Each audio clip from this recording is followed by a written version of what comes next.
If you can't tell, we are in the last stages of moving down the road to another town, and everything is empty in this house. And I hope it's not so in my soul.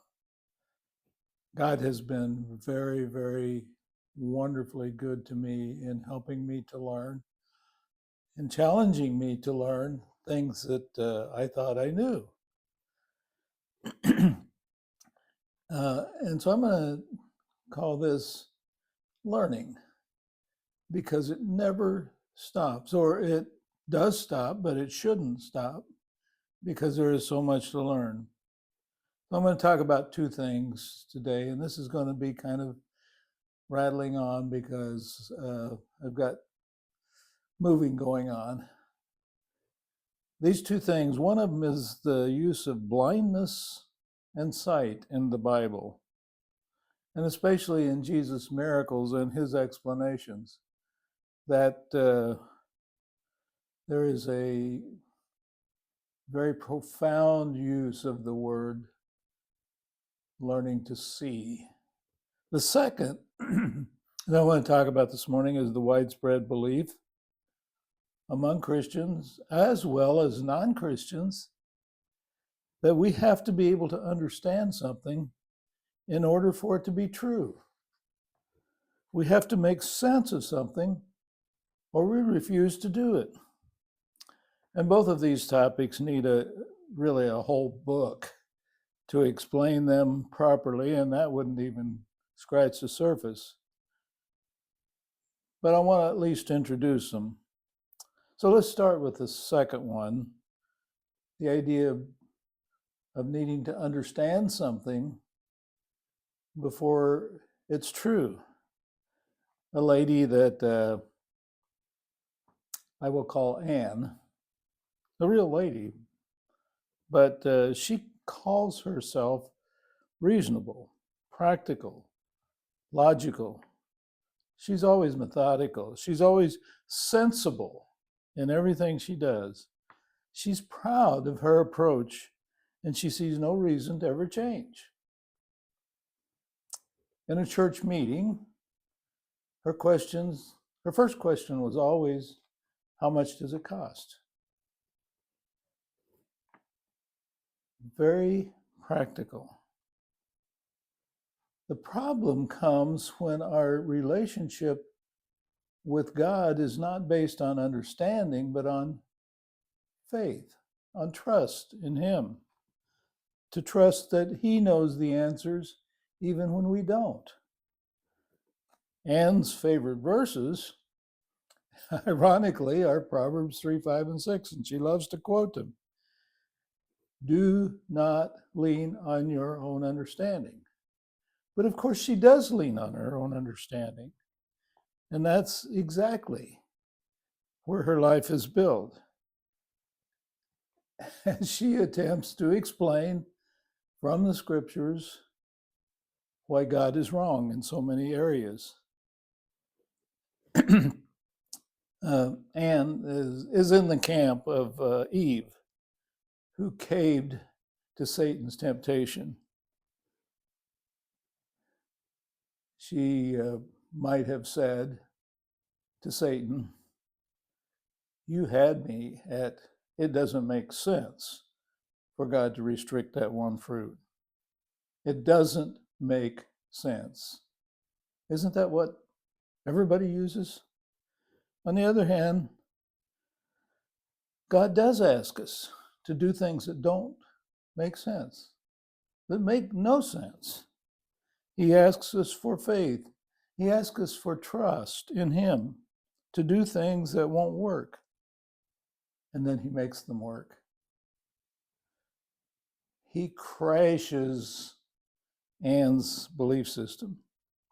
There's a profound discussion in Romans chapter 4 that I didn't comprehend until just recently. Abraham is Paul's example of someone who followed God against conventional wisdom. And so Paul uses Abraham as an example, not of coming to faith. He discussed that earlier in chapter 4, but of a man who lives by faith, who lives by trust in God, even when it doesn't make sense. So in Romans 4:17, we read, "A father of many nations, I have made you." And Abraham could say, "Look at us. We're in our late life, far past childbearing age, no children, and that's completely unreasonable. How could we possibly be the parents of a great nation?"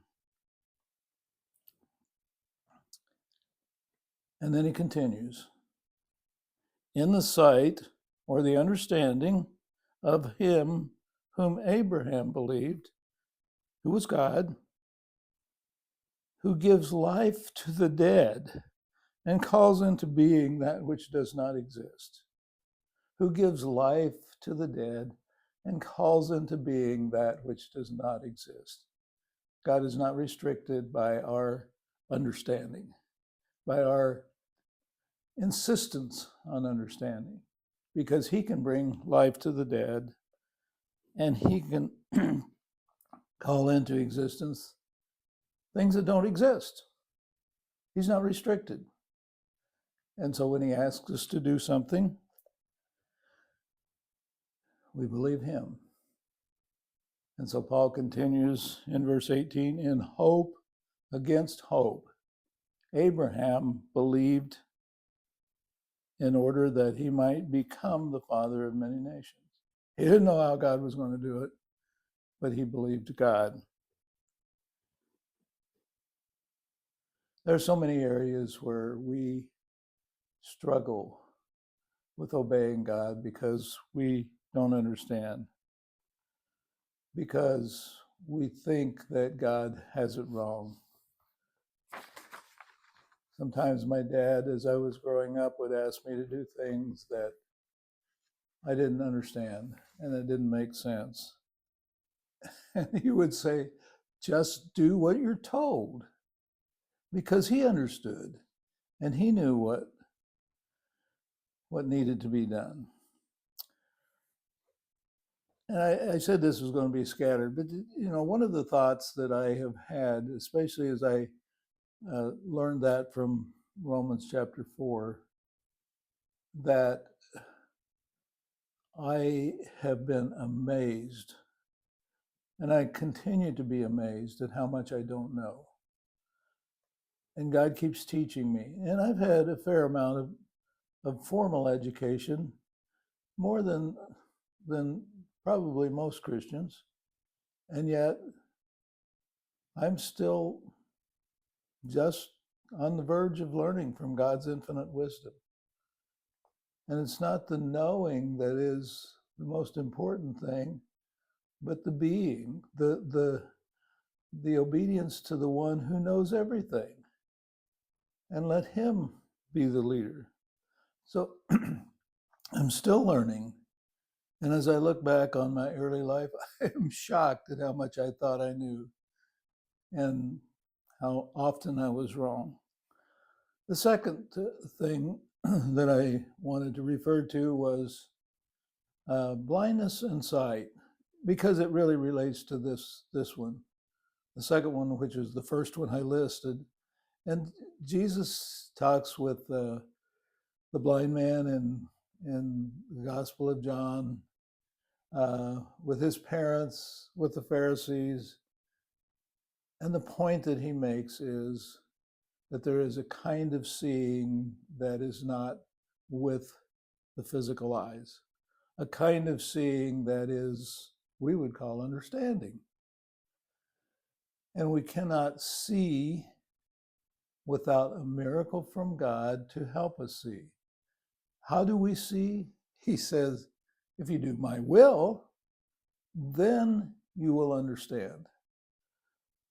But we don't want to do his will because we don't understand.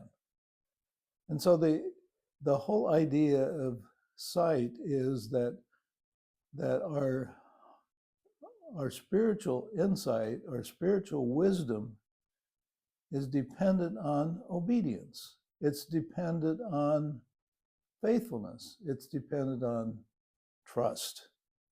Is God right? Absolutely, always, every time. Does God know what he's doing? He's the infinite wisdom who created the universe and every single part. Of course he knows what he's doing.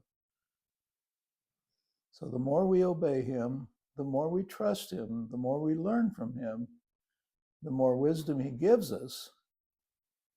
But we don't have to have the wisdom in order to know that he's always right.